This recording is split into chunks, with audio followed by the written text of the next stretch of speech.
This podcast is sponsored by nobody. Hey dudes, welcome to Splat from the Past, the only 80s themed horror sci-fi show where things can get totally radical. Now today I will be welcoming back the beautiful, the talented, the always so funny Lisa Hart Carroll, who you may remember from such classic films as Terms of Endearment and Moving Violations. And it's going to be great to have her back on today. The last time we talked was 8 years ago. She's going to be my second, 8-year guest return this week. I had David Hubin on yesterday to nerd out with me, and I'm having Lisa back on to nerd out with me today. And we're going to talk about an upcoming film that she just made, which had Bill Pullman in it. And I am so looking forward to it. It's going to be great to catch up with Lisa. I think I reached out to her during the pandemic and she didn't get back to me. But then again, there was a lot of things going on in the world back in 2020. And yeah, so we're going to catch up and nerd out today. And I gotta say, I have thoroughly enjoyed Hot August Summer. It's been a fantastic month. And I am so looking forward to Autumn September. Also, rest in peace, Peter Cullen. Man, his voice gave me chills throughout my childhood in cartoons like Transformers, Rainbow Bright, Teenage Mutant Ninja Turtles, G.I. Joe, The Smurfs, lots of commercials, and Cinemax promos as well. Sad, sad, sad. So yeah, here is my new interview with Lisa Hart Carroll.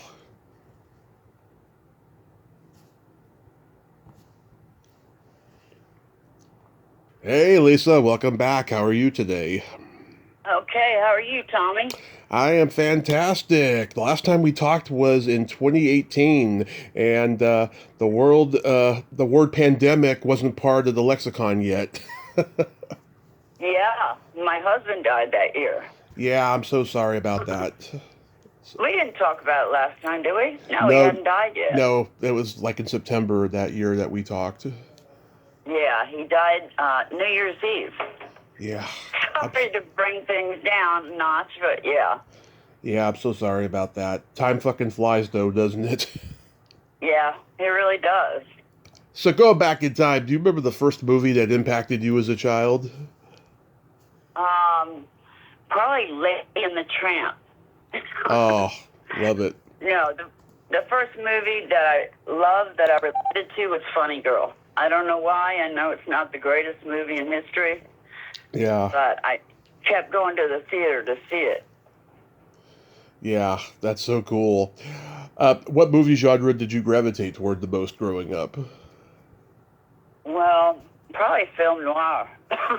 Oh. But, yeah, that's my favorite now. But, yeah, I spent a day with Robert Mitchum in his house, and that was a great luxury to me. Oh, what happened? Well, I was dating his ex-son-in-law briefly, and he asked me if I wanted to go up there and stay a day with him. I said, absolutely. So we spent the whole day drinking tequila, listening to stories, while his mastiff, about 200 pounds, laid on my lap. And he kept looking at me like, do you have the balls enough to let my dog lay on you all afternoon? And I was like, yes, sir. And he did. We got drunk, and at the end, he gave me his own pot. Wow. Yeah. He was the first guy to get busted in Hollywood for marijuana. Oh, yes, he was. Back in, like, 48, I think it was. Yeah, he used to call Hollywood a whorehouse. Yeah. I know. The guy was a whirlwind of contradictions, I'll tell you. And, like, I know that when he was a kid, he was on a chain gang or something. Yeah, I think so. I don't know. He didn't talk about that. He told us really inside stories about John. Was it? John Wayne? No. Who directed Chinatown? John Huston. Oh, no. Polanski directed it, but John Huston is in Chinatown. Yeah. Yeah, I'm thinking of John Huston. Yeah. Yeah, he was very close to him. Mm-hmm. That movie... Yeah, I won't repeat the stories. They were pretty interesting. Oh, I've heard lots of stories about Houston and how crazy he was. But yeah, like they did that movie Heaven Knows Mr. Allison. I heard that Mitchum didn't even know he was going to be in that movie until like a few days before his agent committed him to that movie, and I think he fired him, but then he had a lifelong friendship with Houston from that movie. He was basically trying to redo The African Queen, but in a different way with that movie. Yeah. How do you redo The African Queen? I don't know. You know? I don't know. That's undoable. Between Bogart and Hepburn. Yeah. That's a great movie. Oh my God. Yeah. Yeah, film noir. I love the Humphrey Bogart and Lauren Bacall movies. Yeah. You like those? Yeah.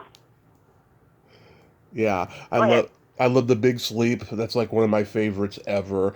Dark Passage, because it takes place in my hometown, San Francisco. To Have and Have Not. That one is more like a romance film, but it's noir adjacent. Because of the two of them, and of course Key Largo, and Edward G. Robinson's the bad guy in that. Yeah, I love Edward G. I love that film.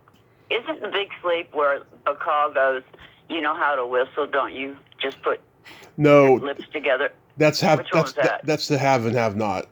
Right. Okay. Big Sleep is the one where she says, "Sometimes I think that you're just a man. Other times I think you're a stinker," and then she kisses him. Right. Yeah. Wasn't she called The Face? The Look. The Look. Yeah. Okay. Right. Mm-hmm. That I'm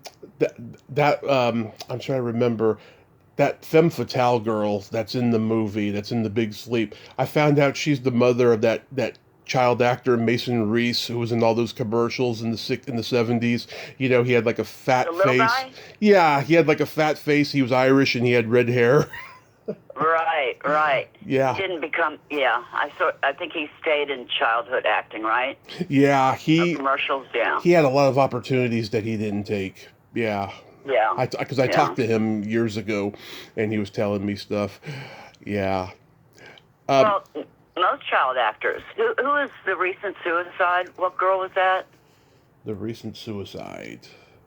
It was a drug overdose, I think. Of a former child actress? I think so. The one from the other day, the one who was like 39. I didn't know who she was, to be honest. Yeah. Yeah, I didn't either. But I think she spoke a lot about the pressures of growing up early in Hollywood. Yeah, she was a child actress. Yeah, who grew up in the limelight. Yeah. We all know how that can, really hurt people.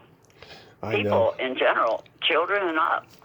Yeah. Oh my God. I mean, the generations of child actors whose lives have been destroyed by it, but then the ones who weren't, I'm just so amazed at how level-headed and how grounded their parents were, and how level-headed and grounded they became, Yeah, they'd have to be. I mean, I don't see any other way to have survived that sort of pressure. Yeah. Yeah. It's all what happens in the house, really, when you get down to it. It is. It all happens with the parents, mostly the parents who say, "I love you, do what you love to do, let's go do sports, what do you want to do now, it's time to eat, it's time to get up."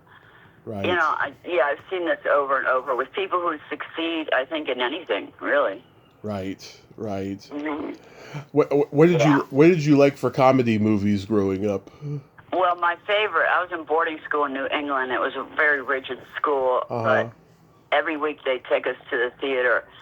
And my favorite comedy of all time is Young Frankenstein. Yeah, same here. I love it. Really? Yep, I love it. I later met Gene Wilder for a film. Oh, yeah, what happened? Yeah. It was great. And I had seen him before Hollywood or anything. I'd seen him do an interview with Barbara Walters. Mm-hmm. And he was talking about his mother, and he was talking very softly about going, he would bring her breakfast every morning. He'd look through the keyhole to make sure she was okay. Yeah. And he goes, at 8, that's fine. At 16, not so much. Yeah. I did it for him. Thank God he started laughing, but I didn't get the role. The Woman in Red. Oh, The Woman in Red? Wow. Yeah. Kelly LeBrock, I think, got it. Yeah, she was perfect for that role. I mean, she's perfect looking. Yeah, she was just hot for that role. And I can't believe that movie got a PG-13 rating because there's a shot of her vagina in that movie. Was there really? Oh, yeah. It's like a distance shot, but you can still see it clearly. Really? Yeah. Because in Basic Instinct, I never saw what they were talking about with Sharon Stone. Oh, yeah. Yeah. It must have been a lot worse than, yeah. Yeah. I think she said she never made a big deal of it. I think Basic Instinct almost got like an NC-17 rating or something. Yeah, right. Well, it was pretty dark. Yeah, but Wilder, he was nice to you? He was really nice. He was, I was just so excited to see him. He was my comedy hero, and then I later spent an evening with Richard Pryor in the back room of the Comedy Store. Wow. So that was another great night, you know. Yeah. Did I tell you about that last time? I remember you telling me that you dated a comic and you spent a lot of time at the Comedy Store. No, I didn't spend a lot of time. It was a brief time, but... Yeah. Did I tell you the story of meeting Richard Pryor? No, go ahead. Well, yeah, once again, I was dating somebody very briefly, and I had a very large purse, and he ushered me to the very back room, the small theater, and we made an entrance, and on the way in, I happened to knock down this big white guy's purse by accident, and of course I apologized. But as I was moving to the corner to be with Richard Pryor and his date, Richard Pryor stood up and just looked at the guy. Right. Because he was starting to bitch at me, and the guy just melted back into his seat. I thought that was so cool. Yeah. Yeah. That's so cool. Yeah. And then we ended up spending the night, not spending the night, but spending the evening there. And it taught me a great lesson. And he worked out his material back there, you know? Mm-hmm. And I thought if Richard Pryor can rehearse and work out his material in this small, dark room, then every actor in the world needs to be in class all the fucking time. Yeah. And thus, I did that. Yeah. I mean, God, one of the greats. Transcendent his comedy was.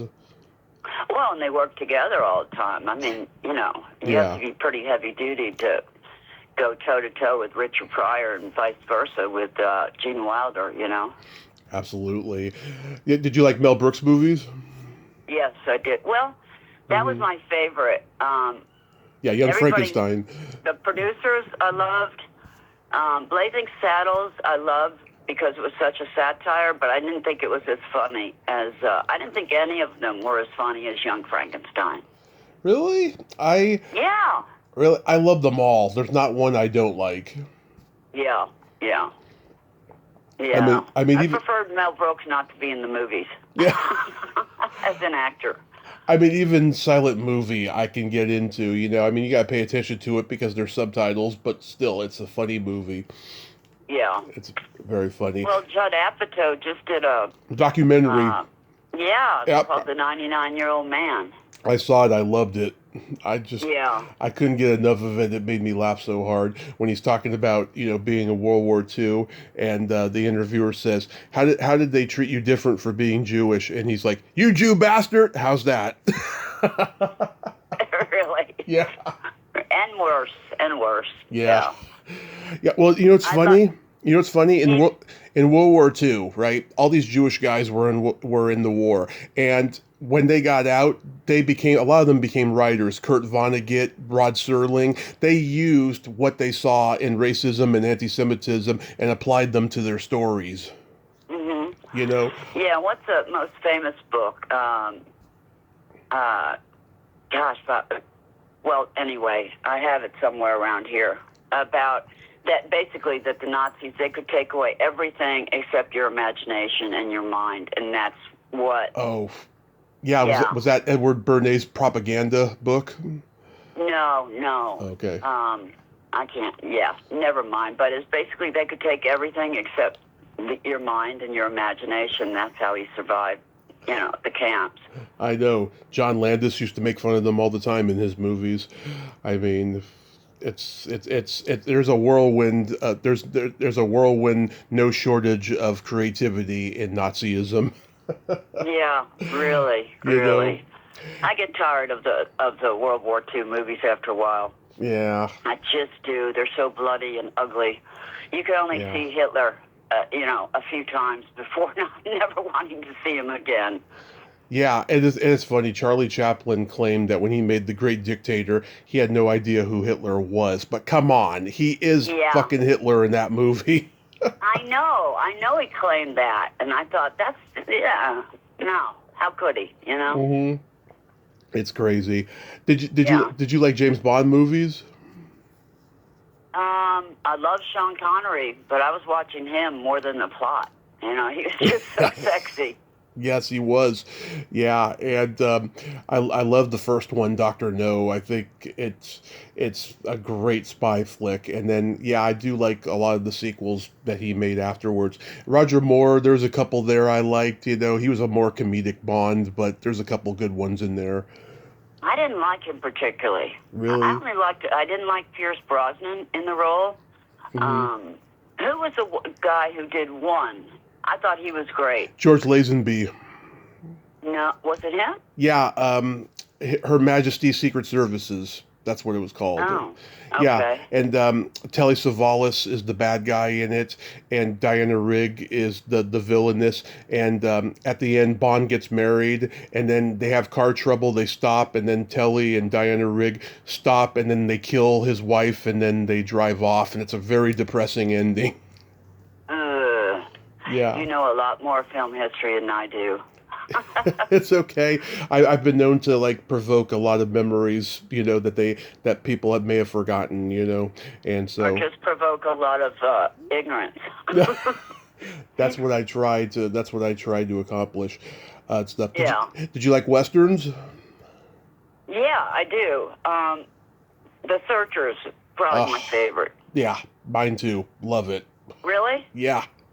Natalie Wood. Anything Natalie Wood was in, I just friggin' love her. And I got to interview her sister last year. She was in the James Bond movie Diamonds Are Forever. Oh, was she? Yeah. Yeah, I love Natalie Wood, too. What did she do to get Rebel Without a Cause? I think she got in some sort of car accident or something to prove that she could be sort of earthy and sort of blue collar. No, I know what you're talking about. Yes, she did something kind of they were making her jump through the hoops to get cast, right? And I'm trying to remember what she did. I think she came in looking kind of sexy and smoking a cigarette and just looking like a really bad teenage girl. And she said, "See, Nick, what else do you want? What the damn else do you want from me? Do I get this part now?" And then she got it. I'm paraphrasing it, but that's how I remember what I read. Yeah. I think in history, a lot of really talented actors did things, to get the role. I mean, I think she did something before that, though. Well, she did. Sort of, yeah.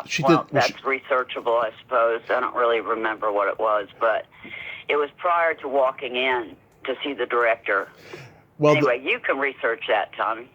Well, there's some sources that say that there was a casting couch situation in that situation. I don't know how accurate that is, though, but I think there was one depiction of it in that TV movie about her that Peter Bogdanovich made, if I'm not mistaken. But yes, I mean there was a lot of weird things going on with Natalie Wood that she experienced in her life.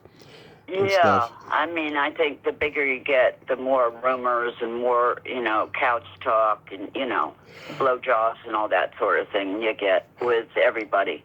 Oh, there's a funny story. When she was, when she made Rebel Without a Cause, she became good friends with Dennis Hopper, who was in the movie. And they became friends with benefits for a while, and this one night they decided to have an orgy by pouring champagne into a hotel bathtub, right? And they did that, and Natalie's vaginal components burned because of the acid in the champagne, so they had to rush her to the hospital. Really? Yeah. That's great. That's a famous story that's been out there for years, and it's true. Everyone's confirmed it's true. What about, can you confirm the Richard Gere story with the gerbils? Oh, I don't think that happened. I think that was I just don't a think rumor. that either. Just like the one with Rod Stewart and the stomach pump. What was that? Which one was that? That he had to be rushed to the hospital to have his stomach pumped, and they found semen in there, No. that he was by, that was started by a guy who worked for him that he fired. Yeah, perfect, huh? Yeah. Yeah. Those weird Hollywood rumors are just they're crazy, Well, yeah. What I find worse are these memes about actors all the time. People who do nothing except sit on their couches and eat potato chips. They have nothing good to say, and actors take it very personally. Yeah, like there's just so much now. Like there was a story in the 50s. Marlon Brando allegedly threw horse shit out of a New York City window, and he yelled, "Look out for the flying red horse!" And Dick Cavett asked him about it on his show, and he didn't confirm it and he didn't deny it. Instead, he was just tiptoeing around the question, talking about how the media likes to make up stories. But I think he actually did it. Just the way he talked, he was talking. I think he did do it. And yeah, I wonder what year that was. I mean, Brando, God, what he brought to the screen and his acting style just blew the doors open. Sort of like James Dean. You see actors periodically do these things. Like Meryl Streep brought the perfect algorithm of acting. Yeah. But I couldn't cry. I couldn't cry. I think because of that perfection.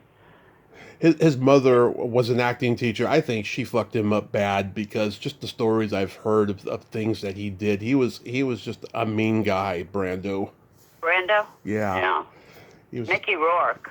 I heard a personal story about him. Yeah. He just pounded on this guy's fist when he didn't need to do that. Oh yeah. Yeah. I heard stories. I heard he hit women too, and stuff. Lovely. Yeah. Yeah. It was between me and Basinger for 12 and a half weeks or 9.5 weeks. Well, actually, it was only 12 of us. Adrian Lyne, did he direct it, I think? Yes. Yeah, only 12 of us. He screen tested. I spent a day with Adrian in his Hollywood Hills home. I thought I nailed it. I thought it would have been more interesting had they cast somebody harder to break than Kim Basinger, Yeah. within the context of that story. That movie made her a big star, though. Did it? Was it that film? Well, it's one of them. I think it's the one that people remember her from the most, other than Batman, Well, I was flown up for her part in The Natural. Oh, yeah, you told me that. Yeah. Yeah, right. Yeah. But immediately they said, can you read for the one who nearly shoots him to death? And I got the role, and then I was recast. Oh. So, yeah, that happened a lot with me and Kim. That's a good movie, though. Yeah. Did you have any movie star crushes? Oh, God, too many to mention. Jack Nicholson, yeah, of course, and I worked with him. Did you tell him? In terms of endearment. Yeah. Did I tell him? Yeah. Did you tell him? No, I think he found out that my father had been the captain of the 1948 basketball team. Mm-hmm. And he lured me into his Winnebago one day. And, he sat in the back and had a Marlboro, and his legs were kind of open. And he told me about your father. And I was at the end of it, and all I could think about, if Nicholson gets a hold of me, I think he'll pin me on the wall like a dead butterfly and do nasty shit to me. So I just ran out of the Winnebago. But one day, the bikini scene, in terms of endearment, he came to the set, and one time Winger just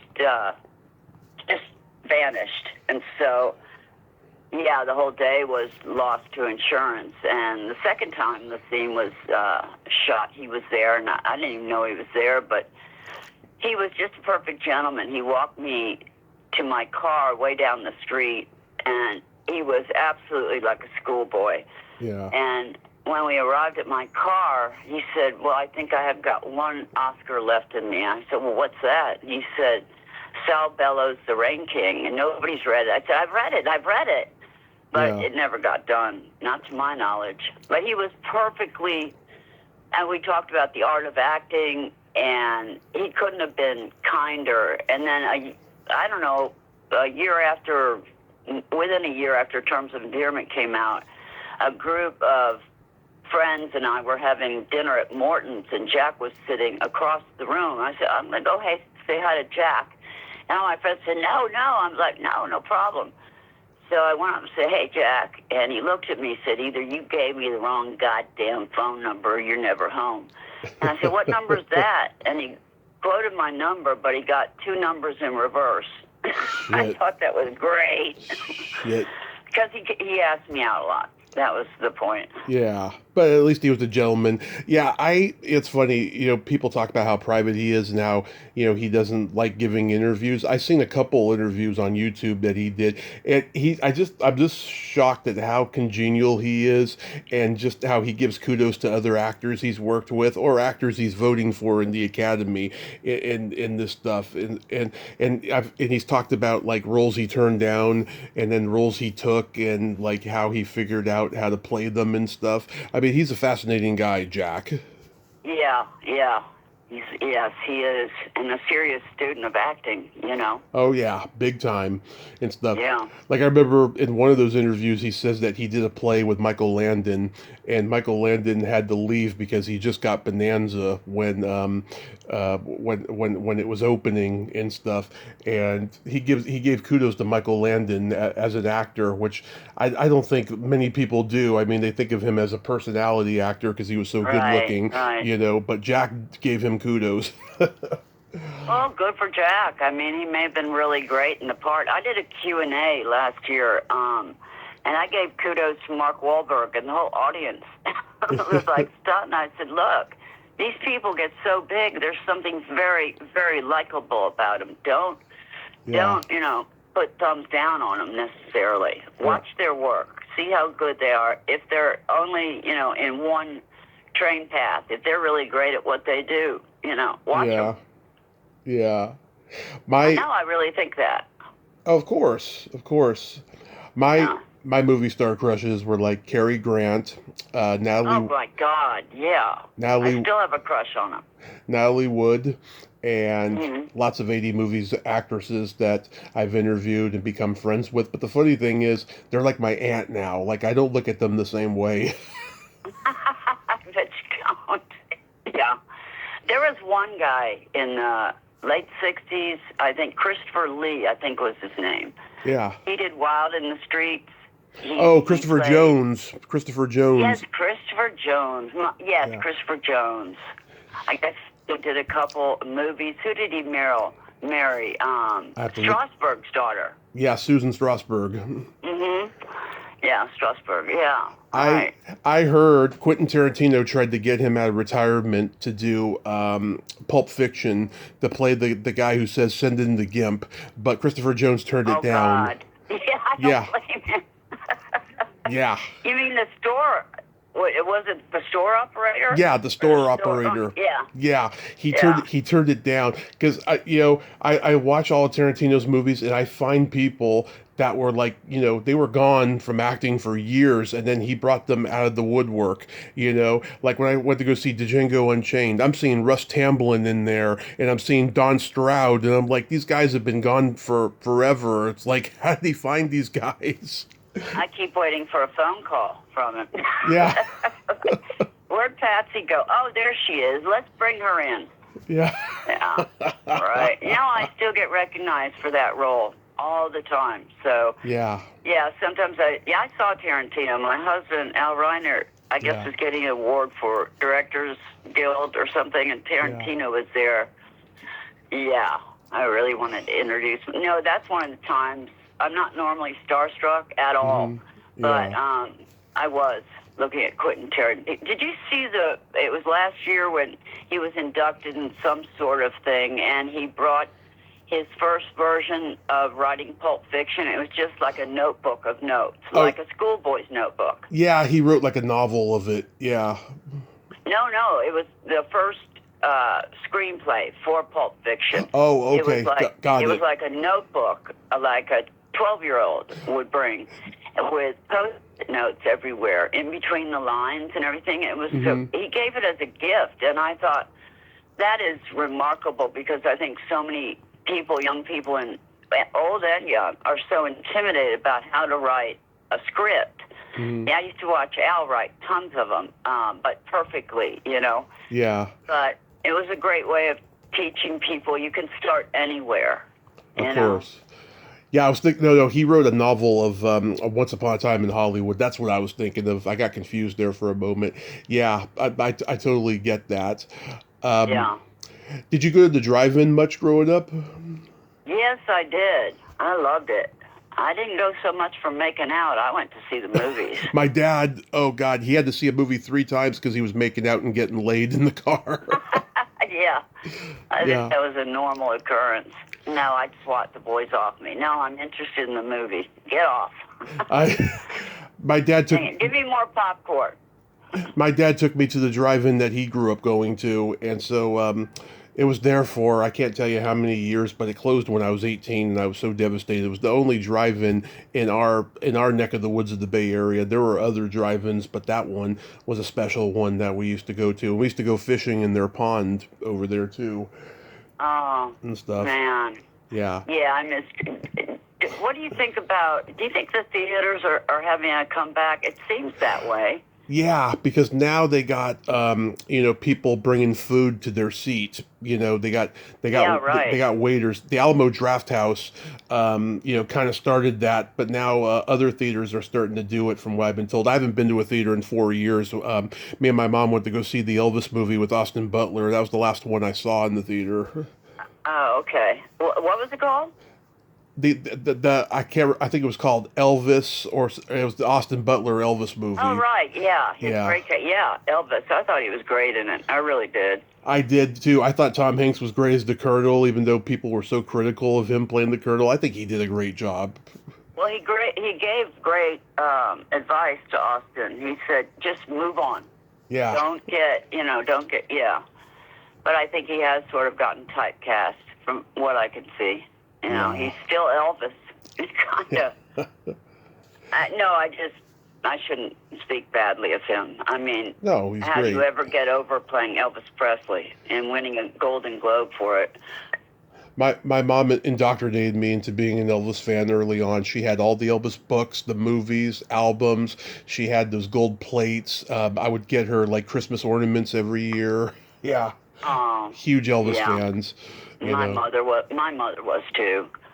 Yeah. My husband liked him. I love him. That dance in Jailhouse Rock. Mm-hmm. I mean, if that dance isn't one of the best in the world, I don't know what is.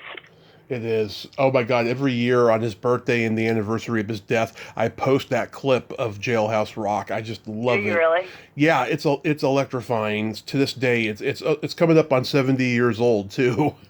Really? Wow. He had one choreographer that taught him about inverting his knees. That's the only direction he got from the choreographer. Was how he would invert his knees? Yep. I tried to imitate it as a kid, and it hurt my knees. Cause anybody imitating that might hurt everything in their body. Yeah, because you don't have a choreographer helping you through it. Yeah, or the talent, That requires immense talent. Yeah. I don't know, though, in Austin's rendition of Elvis, coming from the black segment of town because of the poverty, wasn't there a lot of backlash that he stole from, the black music, of that era and brought it in, into his own music? I don't know if he ever gave credit or not. Getting into television, like what sitcoms did you watch growing up? Sitcoms. let's see. Well, I did like, I don't know. Like, I can't. Wild Wild West was not a sitcom, but I watched that and later worked with Robert Conrad. yep. On Moving Violations. He's so great in that movie. No, it was a brief appearance. Yeah. He came on to me and he had his wife or girlfriend with a baby and Oh yeah. He did that. He did that, I heard. Yeah. Regularly he did that? It looked like he did it regularly. I'm sure he did it regularly, but I know he's the type of guy that did that. Yeah, all 5'4" of them. Yeah. I know he was a little guy. Yeah. A lot of those guys are. Yeah. I don't know how many times they had to be on apple boxes for me. They have a Napoleon complex. Oh, yes, with big heads. Yeah. So many of the actors, small bodies and but, perfect heads are necessary. Did you watch I Dream of Jeannie? Yes, I did. It wasn't one of my favorites, but yeah, I watched that. Gilligan's Island I watched. Mm-hmm. What else about that time period? Green Acres. Yeah, Green Acres. Get Smart. I didn't Get Smart. Mm. And what else? Bonanza was a drama. Yep. None of them really. I don't know. They all seem sort of stupid to me. They were stupid. That's what they were supposed to be. But I don't know. Yeah. I just remember a horror movie that I'll never. I think it was still to this day the best scary movie I've ever seen. The Haunting. I love The Haunting. Yeah, Russ Tamblyn. Yeah, because Julie Harris. Yep. Yeah, Laura Come Home on the walls, because everything was unseen. It was left to your imagination, like the pounding on the door when Julie Harris, and I don't know who played the beauty in there, but I gotta look that up. Yeah, the pounding on the door, the sounds, things written on the walls. Everything was unseen, so it was left to your imagination. There were no flying ghosts or, things like that. Claire Bloom. I loved it. Claire Bloom. Yeah, she's in it. Yes, Claire Bloom. Yeah. Who played the lead? Who was the normal guy? Richard Johnson. Okay. God, you're great on names. Yeah. My favorite film noir of Robert Mitchum's is Night of the Hunter. Oh. With love tattooed on one hand and hate on the other. That was his favorite movie, too, that he ever did. Oh, I think I was too drunk on tequila to remember him saying that. He sat back in a straight back oxblood red leather chair. Right. And yeah, God, that was great. That was a great day. And did I tell you I had spent a day with him last time we talked? I don't think so. You just told me a little while ago.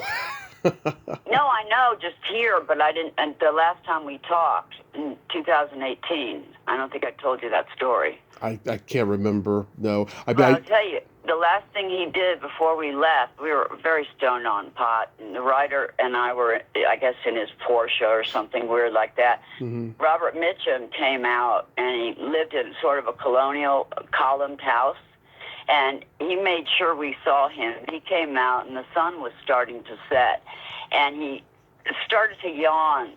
I think it was fake. He started to yawn and pressed his chest out and his arms towards the columns, mm-hmm. and the sun it was like his key light was hitting him perfectly. And both of us said, "Oh, that's a fucking movie star right there." Yeah. Man, really. You know who was a movie star who was into pot like same time as him is Sterling Hayden. Oh, yeah. Yeah. Yes. Yeah. He did a movie, Betty Davis, didn't he? Yeah, The Star. The Star, it was called. Right. I thought he was great, and he's very mysterious. Yeah, he was a very mysterious guy, and he was a B-movie tough guy, but then he played supporting roles in bigger movies like The Godfather and Dr. Strangelove and stuff like that. What did he play in The Godfather? he's one of those guys. I'm trying to remember what he was specifically, but he was one of those guys that Pacino kills in the restaurant. Oh, yeah, the cop. Yes, yes. Tall, lanky. Yeah, I remember. Yes, of course. Yeah. He was great. He was great. He had that Colonel Sanders beard later in life. Oh, yeah, I don't remember that, but yes. Yeah. Wow, he was great in The Godfather. If you see 9 to 5 with Dolly Parton, rest in peace, he's in that. He's the Colonel at the end of the movie with the beard. Yeah. Oh. That's Sterling Hayden. Yeah. Oh, yeah, what a death. How sad to lose Dolly Parton. I know. Yeah. It's really sad. But you know what I took worse? What? I mean, Diane Keaton and Robert Redford, within a month, both of them passed? Yeah. I still can't accept it. People ask me about it. I'm like, oh, they're hanging out around the corner, They're over there. It's like, no, they can't be dead, especially Diane Keaton. Yeah, that really devastated me. I loved her in Annie Hall. I always had a crush on her in that movie. Well, and everything. I thought she brought... Well, I used to argue with people about her bringing her own sense of style to every film. Yeah. Usually like white and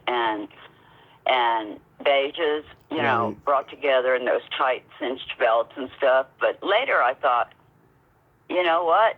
She can get away with it, and she's right in every movie with her sense of style. So who in the hell am I, to besmirch Diane fucking Keaton? Right. And Baby Boom, that's one of my favorite films of hers. Yeah, that's a good one. Did you see? There's a scene. Oh, there's a scene. I got to interrupt with Sam Shepard. The first time she sleeps, he plays a veterinarian. Mm-hmm. And the first time they have sex, and she comes down stairs, and she has this. She just sort of floats through the room like a woman who's had great sex the night before. I thought it was a great scene. You have to see it again. Yeah, I haven't seen. I told young girls the best look you can ever have is to act like you've had sex the night before and act real relaxed and little makeup, kind of hair that's kind of messy, and just be cool. Oh yeah, you had a sex scene in Midnight Cabaret that cracks me up. Oh dear God. Yeah. Oh my God. Yeah, you're you're getting butt fucked, right? And then Laura Harrington knocks on the door, and you're like, "What?" Yeah, I'm not getting effed. I mean, no, it was just doggy style. Exactly. Exactly. You know that? Yeah, he was an extra. The set was closed down. I found that ridiculous because the crew was all men. The only people that were X'd out of that were all women. Yeah. But the extra thought I was really into it. I was just simulating the whole deal, obviously. And he followed me around for half the day, and I finally had to turn around and say, "Look, I was acting. Go away." Yeah, no, I was very embarrassed. And plus, in every contract, I had no nudity. So, no, I was covered in the front, and I had leggings on, and they just rolled them down. Yeah. So, yeah. That was an embarrassing thing to have to do, but I did it, Yeah. No, I was about to climax when Laura Harrington called me. Yeah. It was a phone call. Right. All right. I got through it. So I'll tell you briefly about the interview I did with her back in March. Yeah, right? Please do. I think it was back in March or April. I've been a fan of hers for a long time, and I know the story you told me last time and everything. But I wanted to have her on for so long, and then it finally happened, and she was great. I did not have a problem with her. She was engaging. She was fun. I could see a little bit of the control freak side though, because she would go on these tangents, almost like she was trying to take over the interview. And at the time, I thought to myself, this is her first podcast interview, right? So she doesn't do these, so this is just her thing, right? And then after remembering what you told me, I was like, maybe this is just her control freak mode. But whatever, it was a great talk. I had a lot of fun with her. Yeah, no.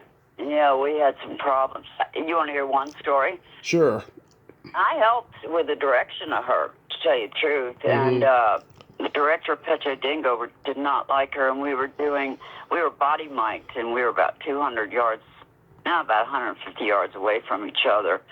And I'd helped her because our scenes were together. And I don't care if she denies this or what, but I had helped her get through the scenes.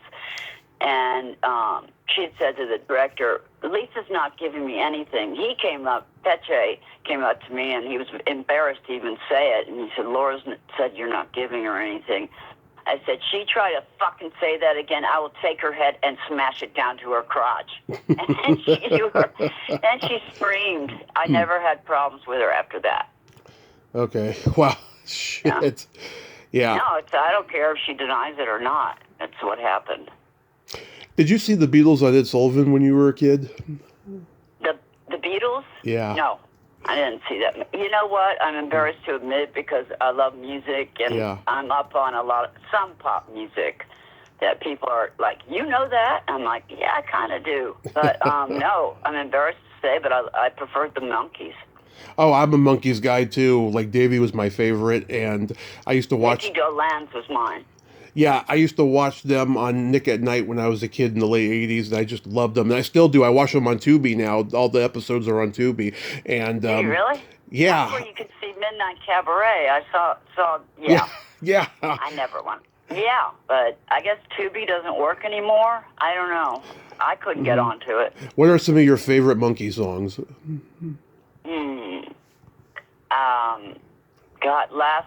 Last Train to Clarksville? Of course.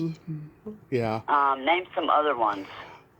There's Daydream Believer. There's yes. I'm a Believer. There's I'm a Believer, yes. Pleasant Valley Sunday. Yeah. Any one of them you can name. I saw them live when I was 14, and they were playing at Candlestick Park, and they drove off the field in a Cadillac. It was priceless. Yeah. Everybody was raving about the Beatles, but I was like, no, the Monkees are my guys. I love Saturday's Child. That's a more obscure one, but that song rocks. I just love it. It's like the closest they came to pure garage rock, even though I'm Not Your Stepping Stone is a garage rock song. Saturday's Child fucking rocks, Saturday's though. What? Saturday's Child? Saturday's Child. Yeah, that song fucking rocks. I don't sing a few bars. It's kind of hard to. They got like a vocal harmony thing going on, and then Mickey's singing it. But like, yeah, because it's about a girl who's like a good girl during the week, and then on the weekend she's going out and being bad. You know. Uh-huh. Yeah, it's a great song. It's on YouTube. I have to look it up. It's a great. Sort of like Madonna, but all week long, Madonna. Yeah. Yeah. Did you ever meet her? I did work out with her just one day at, remember the Jane Fonda craze? Oh, yeah. I entered Hollywood right in the middle of that. And she came in one day, and I swear to you, she was wearing a bustier and just red, like cherry lipstick. And she beat the hell out of all of us. She could work out better than any of us could. Yeah. That was the only time. I was just yeah. I was just titillated by her belly button when I was a kid. You pervert. Oh yeah, Kidding. that Lucky Star video. Oh my God. Did you watch Gumby as a kid? Nope. The guy who created Gumby, Art Clokey, that guy was a dick. Oh my God. One of my favorite stories, Rick Baker, the Academy Award winning creature and makeup artist. His first job in show business was working for Art Clokey when he was like 17, 18 years old. And this was the late 60s. And he had hair down to his ass, right? And one of the other guys who was the same age had hair down to his ass too. So every time they came in the morning, Art Clokey would say, "Hey, look everybody, the girls are here." That's great. Yeah. I love inside stories. Did you watch Batman? Yes, I did. Yeah. But I did sort of think they may have a relationship with each other. Robin is pretty good looking there. Well, on Saturday Night Live, they did that cartoon, the ambiguously gay duo. They're supposed to be like Batman and Robin, they're superheroes. That's right. And so, yeah, that totally makes sense. Yeah, I'm always on the lookout for that sort of stuff. Not that it's a bad thing, you're just, noticing it. Right. I was pretty young, too. I'm like, that's weird. Yeah, I'm doing a podcast next week. We're doing a deep dive on the 60th anniversary of the Batman movie, and my dad saw it saw it at the drive-in when he was 9, and it's always been like one of my favorites. As bad as it is, it's still a pretty funny movie. You know, it's like a 90-minute episode of the series. Which one was this? The Batman movie from 1966. Oh, okay. No, I didn't see that. Yeah, it's pretty bad, but it's pretty funny at the same time. Yeah, yeah. So musically, do you remember the first album you were given or you bought with your own money? Well, Led Zeppelin's first album I got. Love it. Yeah. Uh-huh. Who else around that time? Led Zeppelin, Crosby, Stills, and Nash. Yeah, I love them. But a little later on, Loggins and Messina. No, before that, when I was at school up east, I got everything Bonnie Raitt did, everything Joni Mitchell did. Jackson Browne started coming in. Yeah.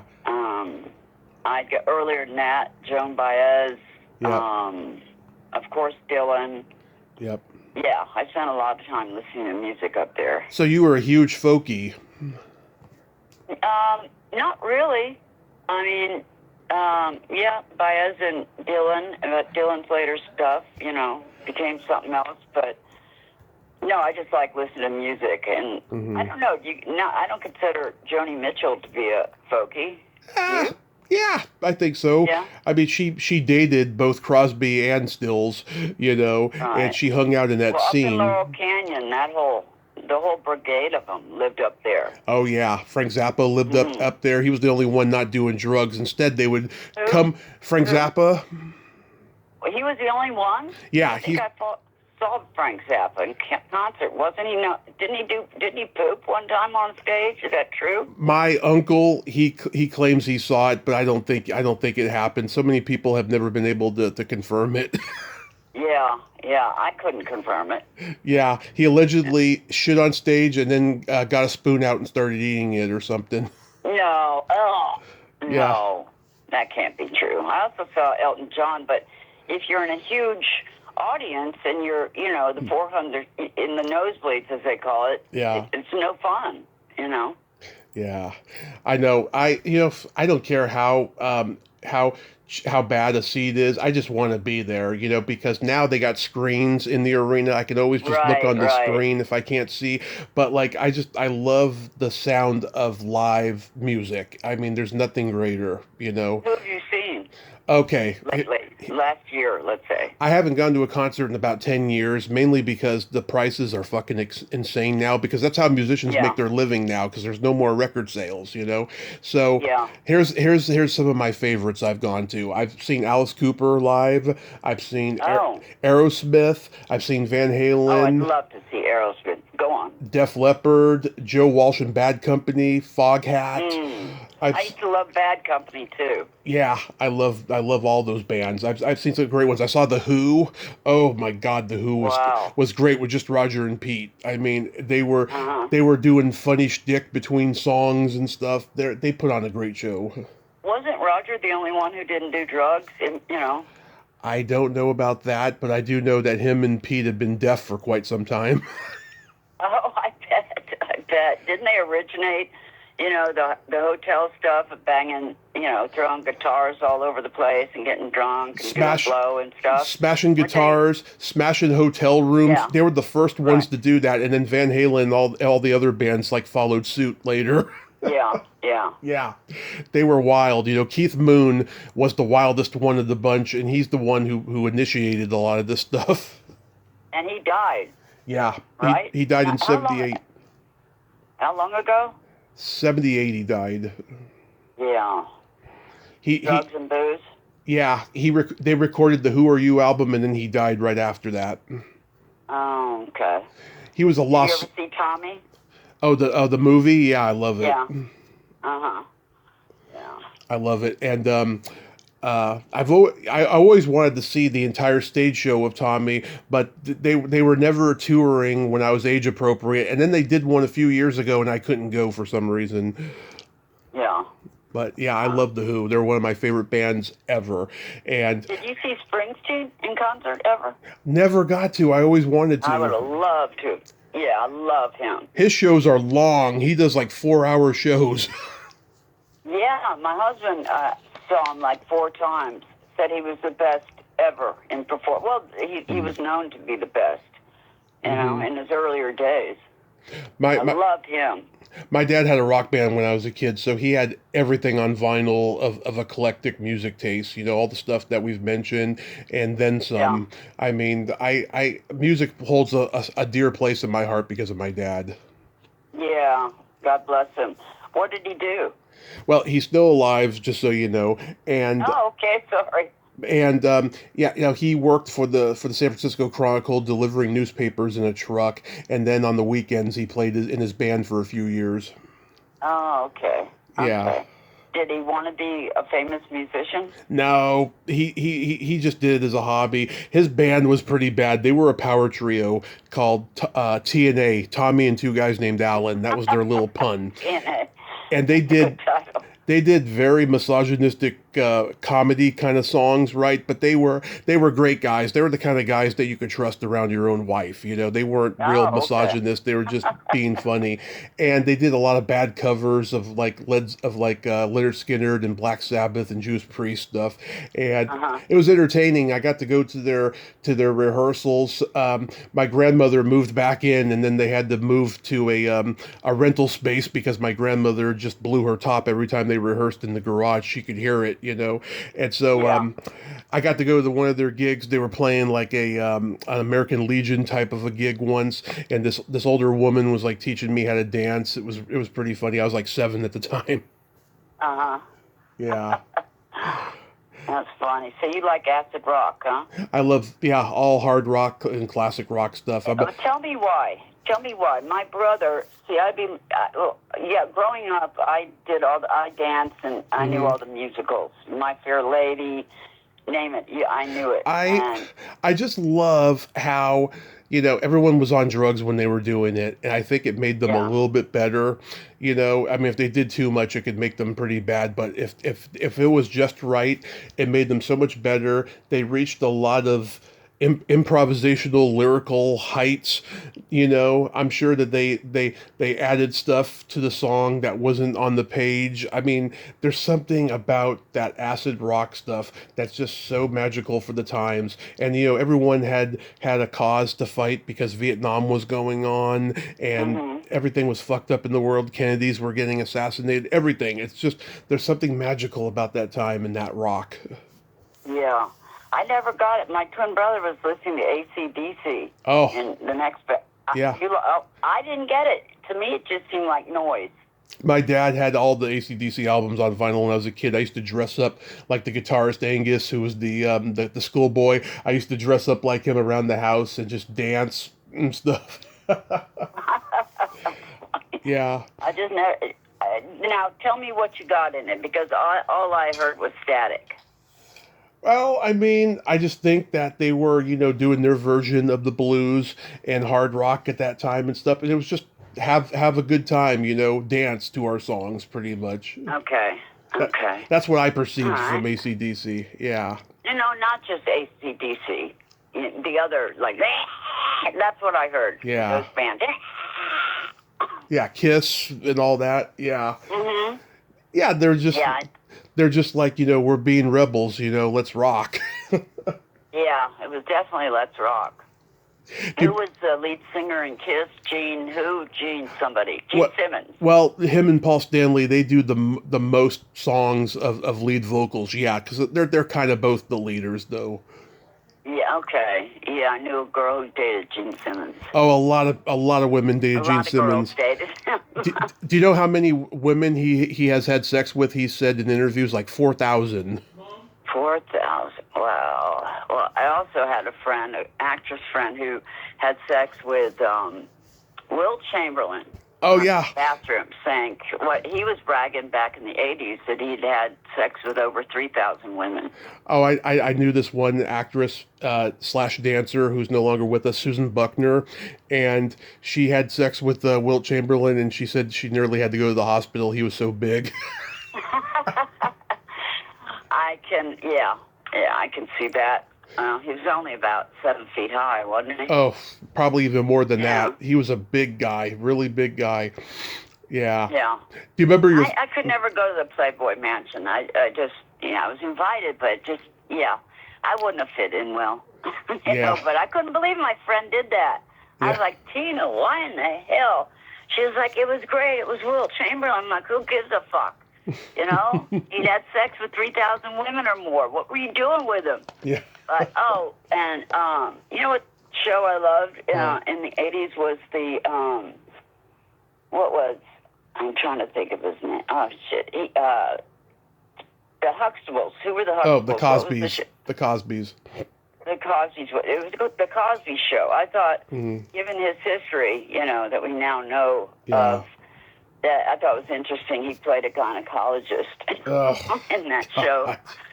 In boarding school, we went past his estate in Massachusetts, and I remember on the gates it said, if you're not invited, don't come in. And I played tennis, and we were playing indoor tennis because it was the winter. And he was up on a platform, with glass looking to coaches and stuff. And he told my coach, give her, meaning me, my racket to play with. An early metaphor, And I played with his racket. He thought I was a great tennis player, but at any rate, I thought, I wonder what he would have done had I met him. Would he slip me a roofie? Oh, God, don't even think about that. I know, don't go there. I was only 15 years old, so. Do you remember your first makeout song? No, I don't. Nope, don't. Mine was Janet Jackson's "Love Will Never Do Without You," and it led to my first heavy petting experience. So you remember the song more than the heavy petting? Is that what you're saying? Oh, no, I remember both because in the heavy petting she squirted. Oh, my God. Yep. I didn't know what that was. A friend of mine said that. I was like, what are you talking about? She described it. I thought, well, lucky you. Lucky you. Yeah. So tell me about this whatever you can about this new movie Famous that you just did.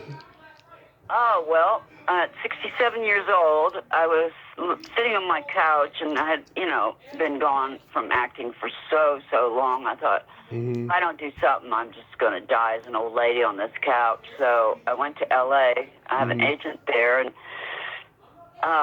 first went to Leslie Kahn, one of her beginning classes. My agent just said, go to a class here. And Leslie Kahn was great to me, pulled me aside and said, you're going to work. If you want to come back, you're going to work. But Sally Fields is not going to. She's not going to take your roles. And at first, I thought, Sally Fields. Why would you bring that level into me? And plus, her type. Yeah. But she said you're going to work for. Here. Third audition was for a film called Famous, starring Zac Efron, Bill Pullman, and. My audition was for, they didn't even name me. It was for a role called The Powerful Producer. And since I am executive producer on a film, it sounds a lot bigger than it is. I just inherited a script from my husband, and I am the producer on it. But, I auditioned for it and got it. And, let's see, went in a week before we shot in December for wardrobe and spent all day with Zach in a scene. He plays dual roles. He plays famous actor, the most famous actor in the world, and then ne'er-do-well who lives in his mother's basement who looks exactly like the famous movie star. So he infiltrates Hollywood pretending to be this famous actor. And the party is, as I said, a post-premiere party, and I've been to several of those, so I knew kind of the landscape of that type of thing. Right. And my role is opening up this whole scene. There's several scenes that take place after mine, and I play this, this stupid, sort of narcissistic, ridiculous big producer. But I introduce him to big bad Hollywood, like saying, have you talked to Bob Zemeckis yet and stuff? And he's trying to act like he knows what the hell I'm talking about. He doesn't have a clue. And it was a great scene. And I have one line. and I rehearsed with this guy who hated to say the word fuck, right? He just was this Asian guy, really tightly wound, and he didn't like to say the word, and I kept saying, it's in the fucking script. Now just use it, okay? It's in. Yeah. And one line was that I say, I just wanted a fucking grilled cheese sandwich. And that's one of the lines, you know, and that it was just indicative of how ridiculous these people can be, you know. That reminds me. And then they allowed me to improvise, which I had so much fun. For me, it was like dancing in the middle of the sun. Yeah. And it sort of made me feel, okay, I can still do it. And this time, I just felt an enormous freedom. And they covered me all day long, and Zach. So, and I'm listed in the cast. It was just it was just one day, but it was probably one of the best experiences I've ever had. You know, just wonderful. as an actress and feeling the freedom and being able to improvise. And every time I improvised, it was something different. And that was a new experience for me. Zach said it was perfect casting for me. And when the first time we rehearsed, I'm bragging now and openly so, most of the room started laughing during my improv. And Jody Lynn, the director, said, no more laughing. You know, this is going to be the first take. But yeah, I felt this freedom. Zach was nice to me, you know, and he was fine, and he was great. I went in between takes and talked to him about the Iron Claw, and he began to tell me about the actual guy. That's, you know, the father. You saw the Iron Claw, of course, right? I think I did. Yeah. Yeah, he played a wrestler, you know, 4 wrestlers, and a father that was very destructive, as it turned out. But I started asking him about it, and he became so animated, and I, you know, would have loved to have heard it, but we were called back to shoot. But yeah, it was interesting. He was very demonstrative when he was talking about meeting with this guy, and then playing Lance Dukehurst, I think his name is. He's the fraudulent one within the script. He just buttoned down tight, you know. But he was supposed to play that, and I was just kind of wild, you know. Yeah. Yeah. That's so cool that you got to experience that. And Bill Pullman, God, he is such a great actor. Oh my God, what I would have given to work with him. He's one of my he's in the top 5, you know. Oh yeah, I loved him when he was in Ruthless People. That was his first movie. He plays such a dumbass in that movie. I don't remember. Nick Nolte, right? No. Was in that? No, that's Danny DeVito and Bette Midler and... yeah, but who played the scum? Was it Nick Nolte? No, Judge Reinhold and Helen Slater, they kidnapped Bette Midler, and Anita Morris plays Danny DeVito's mistress, and Bill Pullman's the guy that she screwed around with, and he's a dumbass, and he steals the movie. I mean, he's hilarious in that movie. Well, what movie am I talking about? Another one, you know, in Hollywood, like in Beverly Hills, and there's a guy... Down and Out in Beverly Hills. Nolte. Down and Out, yeah. Yeah, that's it. That was around the same time. They were both Disney movies, yeah. Yeah. Nick Nolte looks like... Is he still alive? Oh, yeah, he is. He's always working. Yeah, he looks like he's been through the ringer, though, huh? Of course, well, he always has. I mean, that's always been his persona. Yeah, right. He's great. I love Nick Nolte and everything.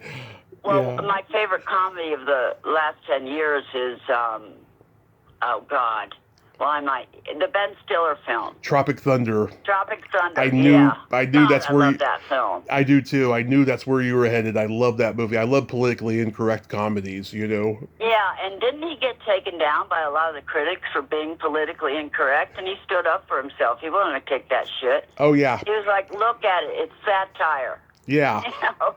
Yeah. Yeah, especially the black guy. Robert Downey Jr. And he said... Robert Downey Jr. He said he has never gotten one bad criticism from a black person over that role, ever. Well, yeah, he shouldn't be getting it. I think it's just white, you know, once again, mean people who have nothing to think about other than writing shitty stuff, because it was a gorgeous, so funny. And Jack Black, he stole the movie for me. Remember when he was tied up in a tree, detoxing from heroin? And he said, I'll suck on anybody's dick. I know where the shaft is. I'll lick your shaft. Yeah. I forgot about and that. Like, ooh, gross. You know, I'll do anything. Yeah. He was hilarious in it. Me and my ex-girlfriend, we saw the movie in the theater, and we were laughing our asses off. And when Simple Jack came on, oh, we were dying. And then later on, we're making out during the musical montage of Creedence Clearwater's "Run Through the Jungle," and we started laughing just out of the blue because we couldn't get over Simple Jack. Yeah. And when the little baby turns out to be a sadist. Yeah. Fucking love it. Yeah. Oh, you know who I... Jack Black ends up being the hero, right? Oh, yes. Mm-hmm. And Nick Nolte's hands off. Yes. Who plays the... And I love the guy. Well, he's famous. I mean, I can't... Tom Cruise? Escape me. Tom Cruise? Who plays the helicopter? Who plays the special effects guy, the bombs guy and stuff? Oh, I have to look that up. Was that Vince Vaughn? No, he was in the helicopter with Nolte when Nick Nolte's fake hands and claws come off. Oh, I'm trying to remember who that was. Yeah, you know him, Danny somebody. Oh, Danny McBride. That's who it was. Yeah, Danny McBride. Loved him in it too. Everybody was flawless, I thought. Yeah, it's a great comedy. I love it. Yeah, my favorite. I still love One Battle After the Other. Right. No, but people always say, "Oh, I kind of like it." I said, "Watch it a second and third time. You'll get the humor. It's so satirical and so, subtle." I thought, when I watched it a second time, I was rolling on the couch, pounding pillows, just hysterical. Just like when Leonardo DiCaprio, all the Hispanic guys are like, like they're just artists in jumping buildings and stuff. And when DiCaprio falls in between jumping the building in his old robe, and then he falls. I don't know. I just love the film. Please. I didn't see One Battle After Another. I'll see it, though, since you recommended it. Oh, my God, you have to see it. Yeah, you got to see it. It's funny. And watch it twice. Okay. To wrap this up, I got a couple jokes for you. Oh, sure. Okay, what do you call a boy that doesn't masturbate? A girl. No. A liar. Girls do. A what? A liar. That's true. True. Why is tofu like a dildo? Why? They are meat substitutes. Yeah, absolutely. Good one. Thank you. Lisa, thank you so much for coming back on and nerding out with me today. I'm so glad that you're working again, and I hope it keeps on because, as I've always said, you've been such a talented actress, forever, and I'm so glad that you're working again. Well, thank you very much. Time flies. I didn't know it was already time to go, Tommy. You have a great rest of your summer and be safe. You too. Thank you. Bye-bye. Okay, bye. Well, there you have it. Lisa Hart Carroll. Ain't she a sweetheart? And she's a character. I frickin' loved her. I'm so glad we could catch up today and nerd out. And I'm so glad... I forgot to ask her when that movie's going to be available. Well, I'll find out and I'll mention it on whatever next episode I have the information on. Well, until next time, this is Tommy Throwback Kovac saying... There's no shame in living in the past because the present sucks. Later, dudes.